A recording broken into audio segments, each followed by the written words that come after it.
ছোৱালীক ৰদেৰে মৰিয়াইছে, লোহাৰে মৰিয়াইছে, মাকে দি পঠিয়া সোণৰ খাৰু ফুলি বিক্ৰী কৰিছে।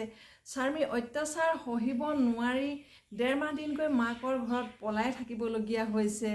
তাৰ পাছতো মৃত্যু হোৱালৈকে মাকে সেইখন ঘৰলৈ ছোৱালীজনীক উভতাই পঠিয়াই দিছে। কিহৰ আশাত পঠিয়াই দিছিল? এতিয়া যে ছোৱালীজনী মৃত্যু হ'ল, তাতোতকৈ ডাঙৰ কথা, ছোৱালীজনী 18 বছৰ বয়স নাই হোৱা। থানাত গৈ এজাহাৰ দিছে, ভিডিপিক এজাহাৰ দিছে, থানা আৰু ভিডিপিয়ে একশ্যন নল'লে। আপোনাৰ নিজৰ ছোৱালী, আপুনি নিজে একশ্যন ল'ব পাৰিলে হয়। আপুনি কিহৰ আশাত থৈ দিলে ছোৱালীজনীক মৃত্যু হোৱালৈকে? এতিয়া ছোৱালীজনী মৰি গ'ল, আপোনাৰ লোকচান হ'ল, আন কাৰো লোকচান হোৱা নাই। আপুনি কিহৰ আশাত ছোৱালীজনী থৈ দিছিল মৃত্যু হোৱালৈকে? আৰু এতিয়া হিয়া ঢাকুৰি ঢাকুৰি কান্দি আছে।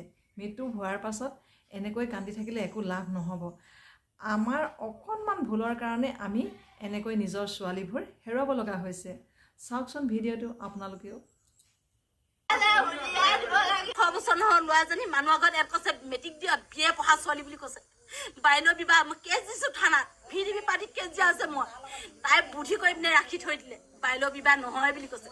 মাকে মিছা কথা কৈছে বুলি কৈছে। মই বাচ্চা দিবলৈকে দিছো। 1.5 মাহ দিন পলাই পিনে ঘৰলৈ গুচি গ'লগে। ইজনী সৰুজনীও পলাই গ'ল, আমাৰজনীও পলাই গ'ল। সৰুজনী কিন্তু ৰথে মাৰি মাৰি আঁঠু কৰাই পিনে ভিতৰত ভৰাই থৈ দিলো। এটা মাত নেমাতিবি, চুপ থাক বুলি কয়।